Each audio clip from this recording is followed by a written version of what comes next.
श्री स्वामी समर्थ सारामृत अध्याय 13वा. श्री गणेशाय नम. शुक्ल पक्षीचा शशिकर वाडे जैसा उत्तरोत्तर तैसे हे स्वामी चरित्र अध्यायादी वाढिले. द्वादशाध्याय अति. श्रीपाद भट्ट बाळाप्पा प्रती कपटयुक्तीने फसवू पाहती परी झाले व्यतर्थ. खिन्न झाला चोळप्पा म्हणे श्रीची पूर्ण कृपा. मजहून तया बाळप्पा प्रिय असे झाला वर्तले ऐसे वर्तमान. बाळप्पा एकनिष्ठा धरून स्वामी सेवा रात्रंदिन अत्यानंदे करीत असे. स्वयंपाकादी न करावयासी लज्जा वाटत असे तयासी त्या ते एके समयासी. काय बोलती समर्थ निर्लज्जासी सानिध्य गुरु असे जाण तिरू निरंतरू. ऐसे बोलता सद्गुरू बाळप्पा मनी समजला. अनेक उपाय करून शुद्ध केले बाळप्पाचे मन. स्वामी विनय दैवत्यान्य नसेची थोर या जगी. सेवे करा माझी वरिष्ठ सुंदराबाई होती तेत तिने सेवे कर्यास नित्य त्रास द्यावा व्यथरची. नाना प्रकारे बोलणे करी सर्वांचा अपमान. परी बाळप्पावरी पूर्ण विश्वास होता तयेचा. परी कोणे एके दिवशी मध्यरात्रीच्या समयासी लघुशंका लागता स्वामींची बाळप्पा ते उठविले. श्री ते धरोनिया करी येऊनिया गेले बाहेरे. पाहोनिया ऐसे परी बाई अंतरी कोपली. म्हणे याने येऊनी स्वामी केले आपणा अधीन. माझे गेले श्रेष्ठपण अपमान झाला. तैपासून बाळप्पासी त्रास देत अहर्निशी गाराने सांगता समर्थांशी. बाई ते शब्द ताडिते. अक्कलकोटी श्री समर्थ प्रथमतः त्याचे घरी येत चोळप्पा विख्यात स्वामी भक्त झाला. एक तपोपर्यंत स्वामी सेवा तो करीत तयासी द्रव्याशाभूत असे संप्रत लागली. दिवाळीचा सण येत राजमंदिरा माजी समर्थ राहिले असता आनंदात वर्तमान वर्तिविले. कोण्या भक्ते समर्थांशी होते चंद्रहारासी. सणानिमित्त त्या दिवशी अंगावरी घालावा. राणीचे मनात विचार येता त्वरित सुंदराबाईशी लोभत चंद्रहार द्यावा की. सुंदराबाई बोलले तो आहे चोळप्पा जवळी. ऐसे एकता त्या काळी समादार पाठविला. गंगूदार जमादार चोळप्पाजवळी ते सत्वर. म्हणे द्यावा ती चंद्रहार. राणीसाहेब मागते. चोळप्पा बोलले तयासी. हार नाही अम्मापासी. बाळप्पा ठेवितो तयासी. तुम्ही मागून घ्यावा की. ऐसे ऐकून उत्तर गुंगलाल जमादार बाळप्पाजवळी येऊन सत्वर हार मागू लागला. बाळप्पा बोले सत्वर आपणापासी चंद्रहार. परी चोळप्पाची त्यावरी सत्ता असे सर्वस्वे. ऐसे ऐकून बोलणे जमादार पुसे चोळप्पा कारणे. जवाब दिदला चोळप्पाने बाळप्पा देती तरी घ्यायचे. ऐसे भाषण करून जमादार परतोन नृपमंदिरी येऊन वर्तमान सर्व सांगते. चोळप्पा ते ऐकून कृती राग आला राणाप्रती. सुंदराबाईने ही गोष्ट त्या विरुद्ध सांगितल्या.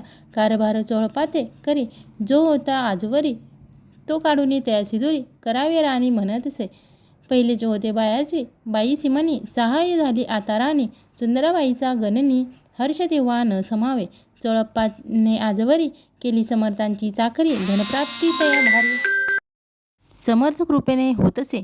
असो एक अवसरी काय झाली नवलपरी. बैसली समर्थांची स्वारी. भक्तमंडळी वैशिष्ट्य एक वस्त्र तयावेळी पडले होते श्रीजवळी. तयाची करून या झोळी समर्थे करी घेतले. अल्लख शब्द उच्चारिला. म्हणती भिक्षा द्या आम्हाला.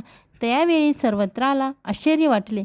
झोळी घेतली समर्थे. काय असे येऊन तेथे जे जे दर्शना आले होते त्यांनी भिक्षा घातली.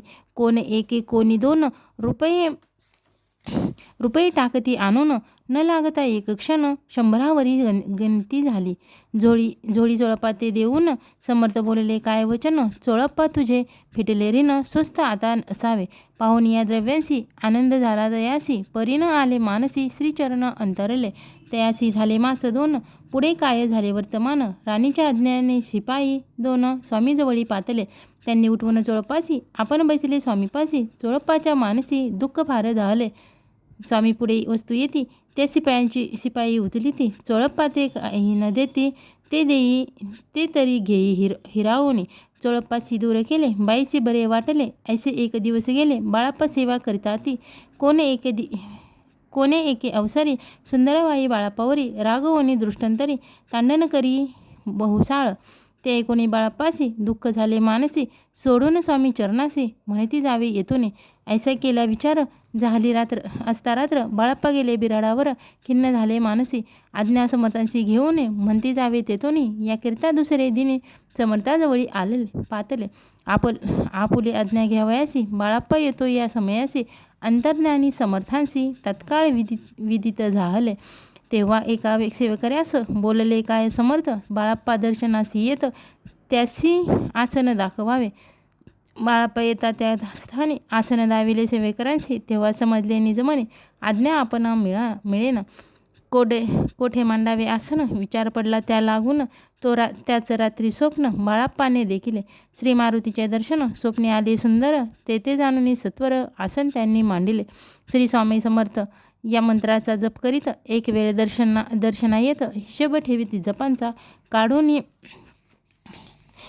दिले बाळाप्पासी. आनंद झाला बाईसी. गर्व भरे ती कोणासी मानिनासी जाहली.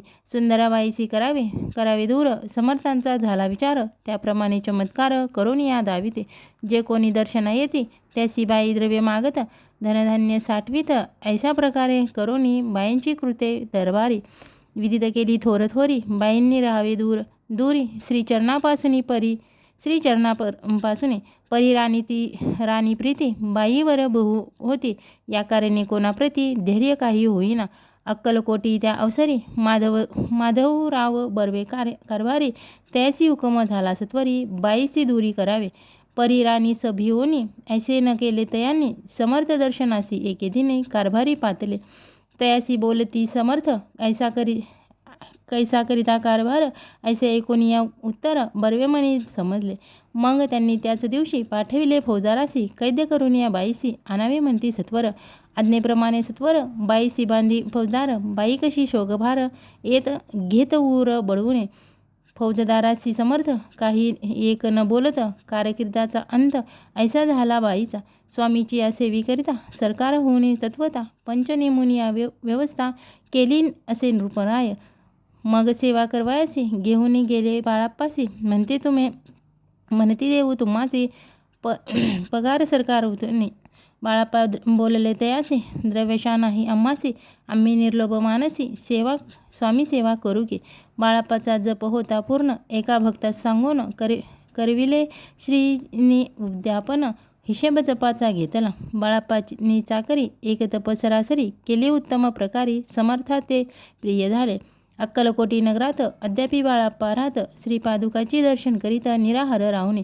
जे झाले स्वामी भक्त त्यात बाळाप्पा श्रेष्ठ. तयावरी श्री समर्थ करीत होते प्रेम बहु. दृढ निश्चय आणि भक्ती तैसी सद्गुरुचरणी आसक्ती. तेने येथ मोक्ष हाती अन्य साधने व्यर्थेची. दृढ निश्चयाचे उदाहरण हे चरित्र असे पूर्ण. श्रोती होऊनी सावधान श्रवणी आदर धरावा. उगीच करीती दामिंग भक्ती त्यावरी स्वामी कृपा न करती. सद्भावे जय नमस्कारिती त्यावरी होती कृपाळू.